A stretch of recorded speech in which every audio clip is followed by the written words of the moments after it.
Hello everyone, welcome back to my channel. आज हम लोग इस वीडियो में सीटेट का सीडीपी क्वेश्चन जो कि 20 अगस्त 2023 को पूछा गया था, उसका आंसर एक्सप्लेनेशन के साथ देखेंगे। स्टूडेंट्स, इस वीडियो पर आपको सीटेट की पूरी तैयारी कराई जा रही है और हमारे चैनल पर आपको सीटेट की तैयारी बहुत ही अच्छे ढंग से कराई जा रही है। आपका सारा कॉन्सेप्ट क्लियर हो जाएगा। आपका CDP, social science, math science, language paper Hindi और इंग्लिश, सारा क्वेश्चंस का कॉन्सेप्ट क्लियर हो जाएगा। सारा पेपर और सारा पार्ट आपको क्लियर हो जाएगा। हमारे चैनल पर बने रहें, ज़्यादा से ज़्यादा वीडियो को देखें और अपने फ्रेंड्स को शेयर करें ताकि उनको भी फ़ायदा मिल सके। तो स्टूडेंट्स, हम लोग आगे बढ़ते हैं और इस वीडियो में देखते हैं कि आपके लिए कितना इम्पॉर्टेंट क्वेश्चंस यहाँ पर देखने को मिल रहा है। और आज हम लोग फिर से देख रहे हैं बाल विकास एवं शिक्षा शास्त्र यानी कि सीडीपी का क्वेश्चन, और इस क्वेश्चन पे आपको बहुत बेनिफिट होने वाला है। इस वीडियो के माध्यम से आपका पूरा कॉन्सेप्ट क्लियर हो जाएगा, इसलिए बहुत ही ध्यान से इस वीडियो को पूरा देखें। नाउ स्टूडेंट्स, हम लोग देखते हैं क्वेश्चन नंबर 1 जो है। क्वेश्चन नंबर 1 की ओर बढ़ेंगे। क्वेश्चन नंबर 1 है, पियाजे के अनुसार गुणात्मक रूप से 4 विभिन्न अवस्थाएं। पियाजे के अनुसार गुणात्मक रूप से 4 विभिन्न अवस्थाएं क्या है? तो आप यहाँ पे देख रहे हैं कि इसका राइट आंसर होगा ऑप्शन 2, बच्चों के विकास के सार्वभौमिक पैटर्नों का प्रतिनिधित्व करती है। पियाजे के अनुसार गुणात्मक रूप से 4 विभिन्न अवस्थाएं ये बच्चों के विकास के सार्वभौमिक पैटर्न यानी कि पूरे विकास सार्वभौमिक पैटर्नों का प्रतिनिधित्व करती है ना। क्वेश्चन नंबर 2 की ओर बढ़ेंगे, लेकिन उससे पहले हम लोग जानेंगे कि जो 4 अवस्था जो पियाजे के अनुसार है वो क्या क्या है। तो पहली अवस्था जो है आप देख रहे हैं, पहली अवस्था में आती है संवेदी गामक अवस्था जो 0 to 2 ईयर्स, और 2 में आते हैं पूर्व संक्रियात्मक अवस्था 2 to 7 ईयर्स, और 3 में आते हैं मूर्त संक्रियात्मक अवस्था 7 to 11 ईयर्स, और 4 में अमूर्त संक्रियात्मक अवस्था 11 से अधिक यानी 11 से अधिक जो होगी वो अमूर्त संक्रियात्मक अवस्था है। ठीक है, तो इसमें हम लोग देख रहे हैं पियाजे के अनुसार ये 4 अवस्था है। क्वेश्चन नंबर 2 की ओर बढ़ेंगे। क्वेश्चन नंबर 2 है, लेव वाइगोत्स्की का मानना था कि विकास, ऑप्शन 2 सही होगा, सीधे सामाजिक संपर्क के परिणाम से होता है।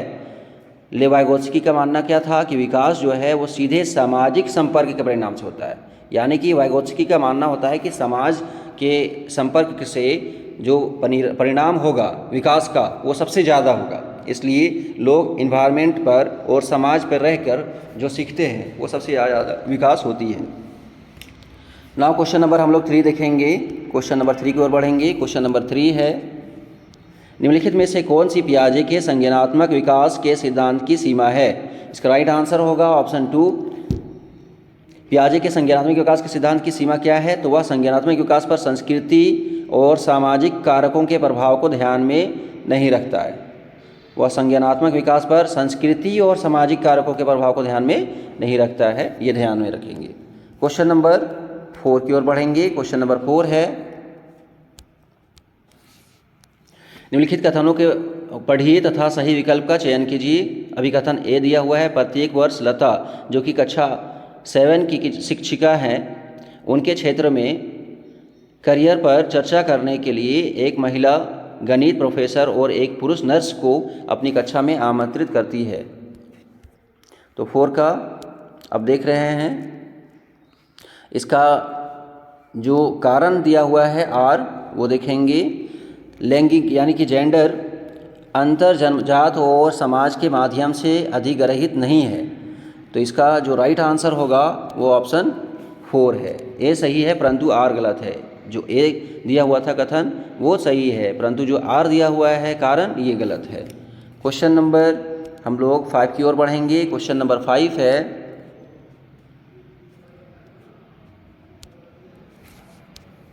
निम्नलिखित में से कौन सा प्रश्न बच्चों के समालोचनात्मक व रचनात्मक चिंतन को बढ़ावा देता है?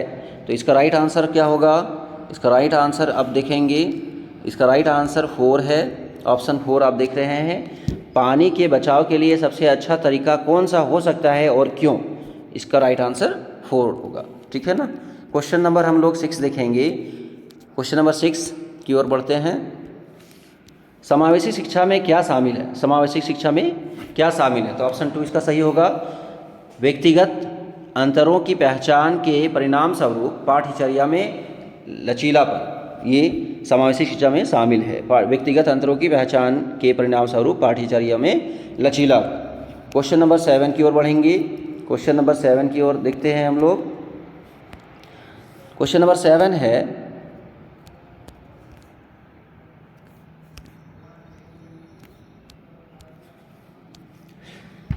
समालोचनात्मक चिंतन में प्रमाण की क्या भूमिका होती है? समालोचनात्मक चिंतन में प्रमाण की क्या भूमिका होती है? तो इसका राइट आंसर क्या होगा? ऑप्शन 4, प्रमाण का तार्किक और सुनियोजित रूप से मूल्यांकन किया जाना चाहिए।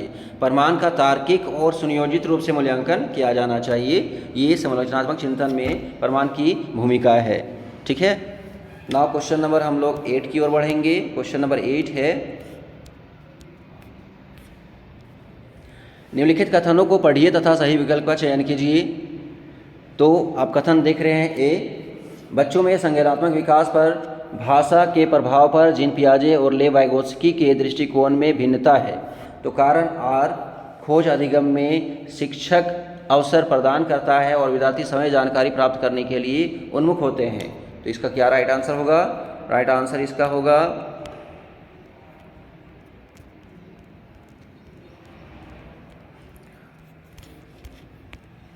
आप देख रहे हैं क्वेश्चन नंबर 8 का, और क्वेश्चन नंबर 8 का राइट आंसर होगा 3। ए और आर दोनों सही है, परंतु आर ए की सही व्याख्या नहीं है। ए और आर दोनों सही है इसमें, परंतु आर ए की सही व्याख्या नहीं करती है। क्वेश्चन नंबर हम लोग आगे बढ़ेंगे। क्वेश्चन नंबर 9 फिर से अभिकथन वाला क्वेश्चन आया है। तो अभिकथन दिया हुआ है, आप देख रहे हैं। अभिकथन है, बच्चों के बीच विकासात्मक दरों में अधिक विभिन्नताएं मौजूद होती है। तो कारण आ दिया हुआ है, विकासात्मक अंतर अनुवांशिक और अनुभवात्मक विविधताओं की जटिल अंतःक्रिया का एक अनिवार्य परिणाम है। तो इसका राइट आंसर क्या होगा? इसका राइट आंसर आप देख रहे हैं ऑप्शन 2। ए और आर दोनों सही है तथा आर ए की सही व्याख्या है। क्वेश्चन नंबर आगे बढ़ेंगे 10। क्वेश्चन नंबर 10 हम लोग देख रहे हैं।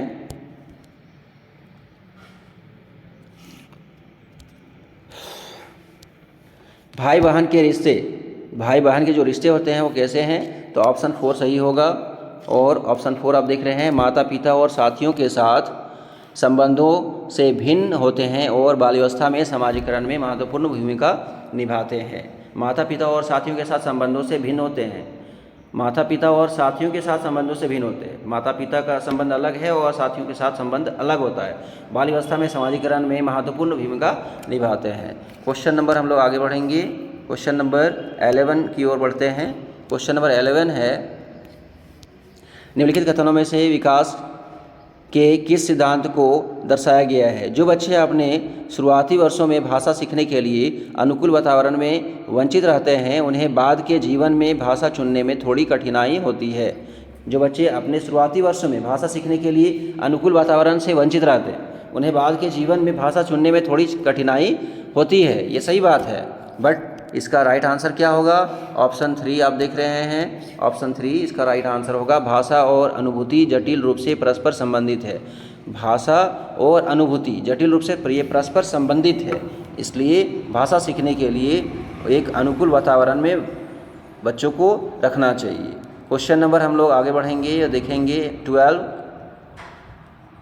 क्वेश्चन नंबर 12 है, निम्नलिखित कथनों को पढ़िए तथा सही विकल्प का चयन कीजिए। अभी कथन दिया हुआ है, ए, शिक्षकों को संकल्पना को मजबूत करने के लिए विद्यार्थियों को अपने समय के संकल्पना के उदाहरणों और गैर उदाहरणों की पहचान करने के लिए कहना चाहिए।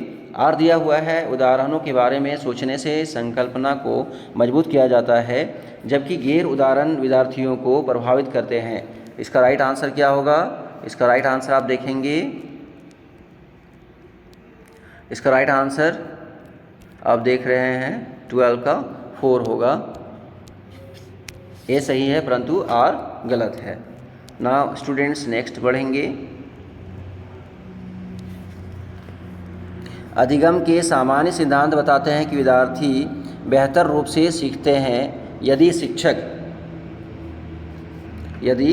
शिक्षक तो इसका ऑप्शन 1 आप देख रहे हैं, ऑप्शन 1 सही होगा। पहले अवधारणा का संपूर्ण रूप से परिचय दें और फिर उसकी बारीकियों पर आएं। नाउ क्वेश्चन नंबर 14 की ओर बढ़ेंगे। क्वेश्चन नंबर 14 है,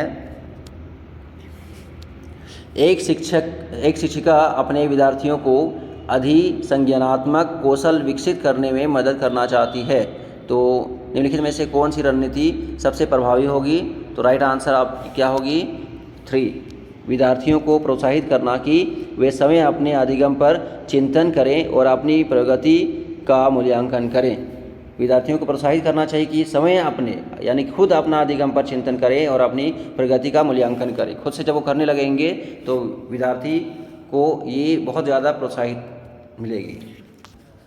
नाउ क्वेश्चन नंबर हम लोग आगे बढ़ेंगे 15। क्वेश्चन नंबर 15 आप देख रहे हैं स्टूडेंट्स। समावेशन के संदर्भ में पाठ्यचर्या सीखने की अपेक्षाएं, ये ब्लैंक दिया हुआ है में समान और जबकि समान में वे भिन्न हैं, तो इसका राइट आंसर क्या होगा? ऑप्शन 2 देख रहे हैं आप, ऑप्शन 2 इसका करेक्ट आंसर होगा कि समावेशन के संदर्भ में पाठ्यचर्या सीखने की अपेक्षाएं समायोजन में समान है जबकि संशोधन में वे भिन्न है। समायोजन में समान है और संशोधन में भिन्न है। क्वेश्चन नंबर 16 की ओर बढ़ेंगे।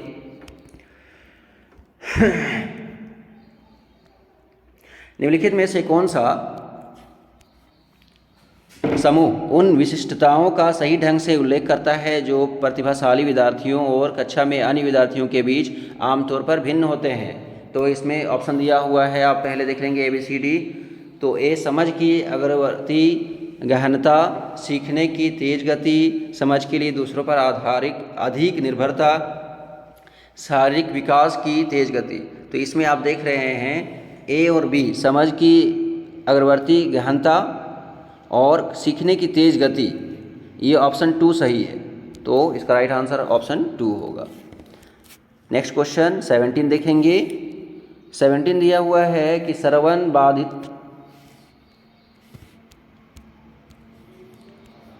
बाधिता के संदर्भ में निम्नलिखित में से कौन सा कथन सही है?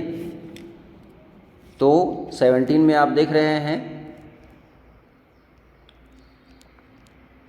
तो इसका राइट आंसर होगा ऑप्शन 4। श्रवण बाधिता में कौन सा संबंधित है? तो श्रवण बाधिता बच्चे के प्रभावी ढंग से संवाद करने की क्षमता को प्रभावित कर सकती है। श्रवण बाधिता बच्चे जो होते हैं प्रभावी ढंग से संवाद करने की क्षमता को प्रभावित कर सकते हैं।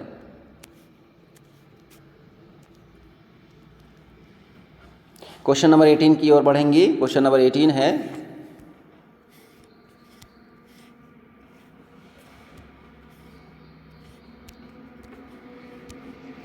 संरचनावादी सिद्धांतकारों के अनुसार निम्नलिखित में से कौन सा कथन सही नहीं है? कौन सा कथन सही नहीं है? तो इसमें आप देख रहे हैं ऑप्शन 1, प्रभावी अधिगम सुनिश्चित करने के लिए शिक्षार्थियों को बाहरी रूप से प्रेरित करने की आवश्यकता है। तो ये आप ध्यान देंगे, नहीं वाला में क्वेश्चन में बहुत स्टूडेंट मिस्टेक करते हैं। संरचनावादी सिद्धांतकारों के अनुसार निम्नलिखित में से कौन सा कथन सही नहीं होगा, तो ये ध्यान देंगे जरूर। प्रभावी अधिगम सुनिश्चित करने के लिए शिक्षार्थियों को बाहरी रूप से प्रेरित करने की आवश्यकता है। बाहरी रूप से सिर्फ करने की आवश्यकता है, नहीं, ये गलत है। तो क्वेश्चन नंबर, अब हम लोग आगे बढ़ेंगे 19। जटिल समस्याओं से जूझ रहे अमन के समस्या समाधान कौशल विकसित करने में एक शिक्षक किस प्रकार मदद कर सकता है? तो इसका राइट आंसर होगा ऑप्शन 4, उसे मंथन करने और विचार उत्पन्न करने के लिए प्रोत्साहित करके, उसको मंथन और विचार उत्पन्न करने के लिए प्रोत्साहित करके जटिल समस्या से जूझ रहे अमन के समस्या समाधान कौशल विकसित करने में एक शिक्षक इस तरह से मदद कर सकते हैं। क्वेश्चन नंबर 20 देखेंगे।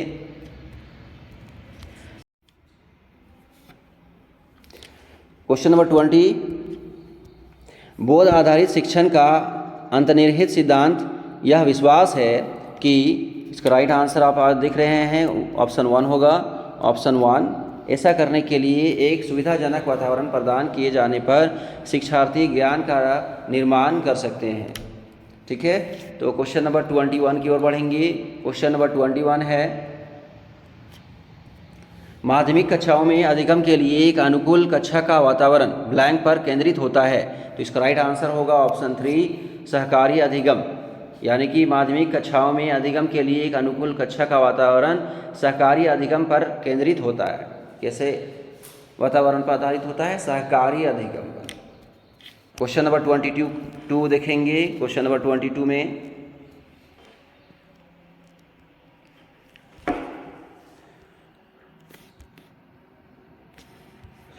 वह विद्यार्थी जो पठन वैकल्य से जूझ रहे हैं को पढ़ना सिखाया जा सकता है।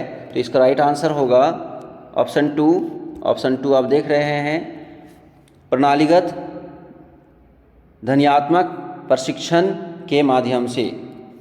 नाउ क्वेश्चन नंबर 23 की ओर बढ़ेंगे। निम्नलिखित कथनों को पढ़िए तथा सही विकल्प का चयन कीजिए। अभी कथन दिया हुआ है, ए, शिक्षकों को विद्यार्थियों में विशेष जातीय समूह के बारे में रूढ़िवादिता को तोड़ने के लिए कड़ी मेहनत करनी चाहिए। आर दिया हुआ है, शिक्षा का एक प्रमुख उद्देश्य विद्यार्थियों को समालोचनात्मक आत्मचिंतन के लिए प्रोत्साहित करना है। तो इसका राइट क्या आंसर क्या होगा? इसका राइट आंसर आप देख रहे हैं ऑप्शन 2 होगा। ऑप्शन 2 ए और आर दोनों सही है तथा आर ए की सही व्याख्या है। क्वेश्चन नंबर हम लोग बढ़ेंगे आगे 24। क्वेश्चन नंबर 24 में है, महारत यानी निपुणता, लक्ष्य और प्रदर्शन लक्ष्य में क्या अंतर है? तो इसका राइट आंसर क्या होगा? ऑप्शन 3 इसका राइट आंसर है। महारत लक्ष्य अपने कौशल और कार्य की समझ में सुधार करने पर केंद्रित होते हैं, जबकि प्रदर्शन लक्ष्य उच्च ग्रेड प्राप्त करने या बाहरी पुरस्कार प्राप्त करने पर केंद्रित होते हैं। क्वेश्चन नंबर 25 देखेंगे।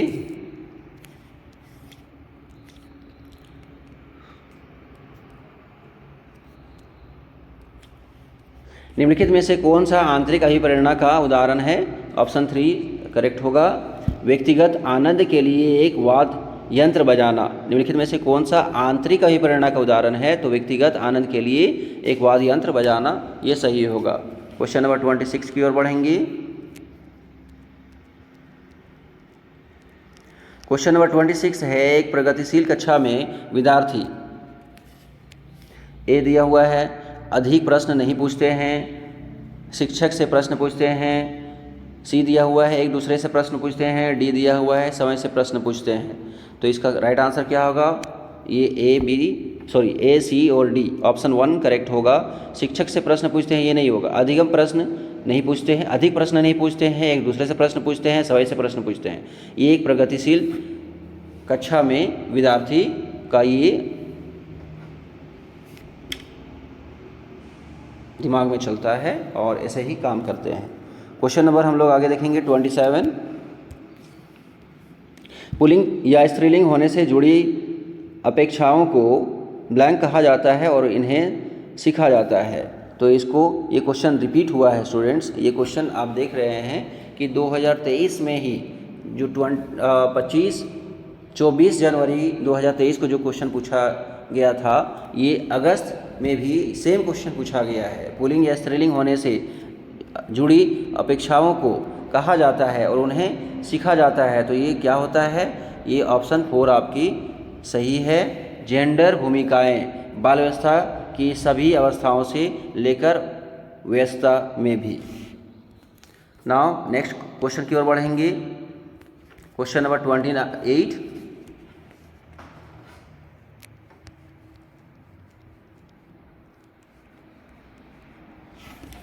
क्वेश्चन नंबर 28 आप देख रहे हैं और क्वेश्चन नंबर 28 में लॉरेंस कोहलबर्ग के सिद्धांत की आलोचना कैरल गिल्गन द्वारा ये इसका राइट आंसर ऑप्शन 4 नैतिक तर्क में लैंगिक भिन्नताओं की अपेक्षा करने के लिए की गई है। नेक्स्ट क्वेश्चन की ओर बढ़ेंगे। Question number 29।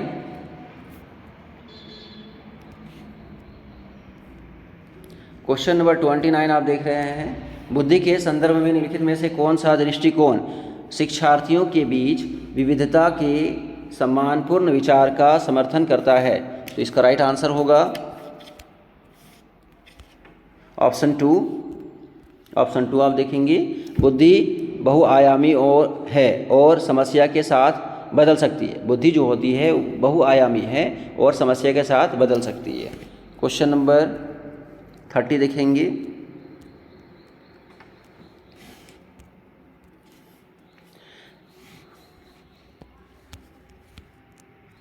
निम्नलिखित में से किसने सामान्य बुद्धि की अवधारणा की आलोचना की और बुद्धि का एक वैकल्पिक सिद्धांत प्रस्तुत किया? तो इसका राइट आंसर होगा ऑप्शन 3, हॉवर्ड गार्डनर ने ये सिद्धांत दिया था कि सामान्य बुद्धि की अवधारणा की आलोचना और बुद्धि का एक वैकल्पिक सिद्धांत प्रस्तुत किया था हॉवर्ड गार्डनर ने। इस तरह से यहाँ पे आपका सारा क्वेश्चन कंप्लीट होता है। 30 क्वेश्चन CDP, और ये आप देख रहे थे जो क्वेश्चन था वो अगस्त 2023 में जो पूछा गया क्वेश्चन था वो आप कंप्लीट किए हैं कंप्लीट एक्सप्लेनेशन के साथ। आई होप कि ये सारा क्वेश्चंस आपको बहुत अच्छे तरीके से समझ में आ गया होगा। और स्टूडेंट्स, आपको सीटेट की पूरी तैयारी हमारे चैनल पर कराई जा रही है और आप CDP क्वेश्चन जो प्रीवियस ईयर क्वेश्चंस है वो यहाँ पे सारा क्वेश्चंस आपको देखने को मिलेगा 10 इयर्स का। और फिर आप SST लैंग्वेज पेपर हिंदी और इंग्लिश और मैथ साइंस यानी कि सारा पार्ट का आपको यहाँ से सारा क्वेश्चंस देखने को मिलेगा और अच्छे से एक्सप्लेनेशन के साथ आपको तैयारी कराई जा रही है और तैयारी अच्छी होगी आपकी। इसलिए हमारे चैनल पर बने रहें और चैनल को सब्सक्राइब करें, अपने फ्रेंड्स को वीडियो शेयर करें और आप यहाँ से अपनी तैयारी को पूरी करें। स्टूडेंट्स, फर्स्ट अटेम्प्ट में मैं उम्मीद करता हूँ कि आप लोग का रिज़ल्ट हो और आप सीटेट क्वालिफाई करें। Thank you. जय हिंद।